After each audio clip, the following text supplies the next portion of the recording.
প্রশ্ন যেটা প্রত্যেকটি মহিলাদের মনে কখনো না কখনো আসে।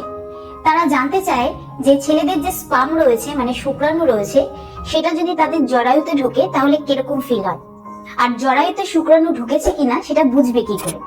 তো আজকে কিন্তু আমি এই বিষয়ে আলোচনা করতে চলেছি, তাই ভিডিওটা শেষ পর্যন্ত দেখুন। যখন মহিলাদের জরায়ুতে ছেলেদের যে স্পার্ম রয়েছে মানে শুক্রাণু রয়েছে সেটা প্রবেশ করে, তখন কিন্তু কিছু কিছু লক্ষণ সেই সময় দেখা যায়, আবার কিছু কিছু লক্ষণ কিছুদিন বাদে গিয়ে দেখা যায়। তো সবার প্রথমে সেই সমস্ত লক্ষণগুলির ব্যাপারে জানবো যেটা কিনা মহিলাদের জরায়ুতে পুরুষের শুক্রাণু প্রবেশ করার পরই দেখা যায়। তো সবার প্রথম লক্ষণ হচ্ছে মহিলাদের প্রাইভেট পার্টস থেকে হোয়াইট ডিসচার্জ বেরোনো। তো যখন সহবাস করা হয় তখন কিন্তু ছেলেদের যে বীর্য রয়েছে সেটা মহিলাদের শরীরে ঢোকে। তো এর মানে এটা নয় যে ছেলেদের পুরো বীর্যটাই আপনার শরীরে ঢুকবে। এই যে বীর্য রয়েছে তার মধ্যে যে স্পার্ম রয়েছে শুধুমাত্র সেটাই কিন্তু আপনার জরায়ুতে গিয়ে প্রবেশ করবে। বাদ বাকি যে লিকুইডটা রয়েছে তার মধ্যে যে প্রোটিন এনজাইম রয়েছে আরো অনেক কিছু থাকে, সেগুলো আপনার প্রাইভেট পার্টস থেকে বেরিয়ে আসবে।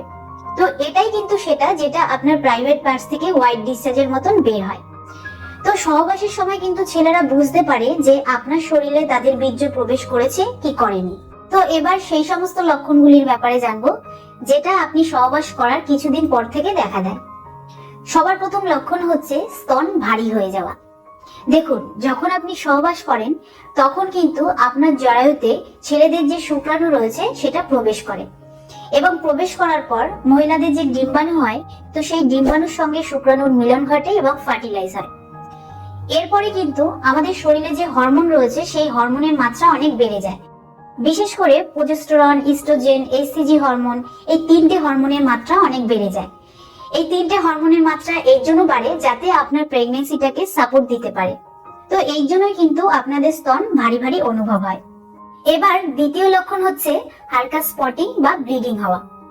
দেখুন, যখনই মহিলাদের ডিম্বাণুকে ছেলেদের শুক্রাণু ফার্টিলাইজ করছে তখন কিন্তু ডিম্বাণুটা ফ্যালোপিয়ান টিউব থেকে বেরিয়ে আসছে এবং বেরিয়ে আপনার এন্ডোমেট্রিয়ামে গিয়ে আটকে যাচ্ছে। তো এই প্রসেসিংটা হতে কিন্তু 5 থেকে 6 দিন সময় লাগে।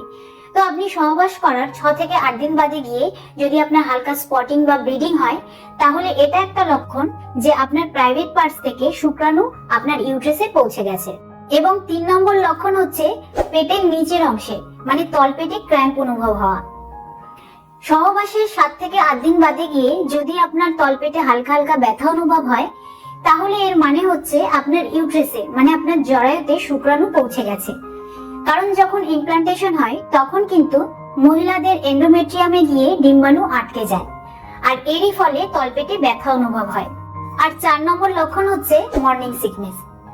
আমি একটু আগে বলেছি যে যখন আমরা কনসিভ করি তখন আমাদের শরীরে যে ইস্ট্রোজেন হরমোন রয়েছে, প্রোজেস্টেরন হরমোন, তারপরে এইচসিজি হরমোন, এই তিনটে হরমোনের মাত্রা খুব দ্রুত গতিতে বাড়তে থাকে।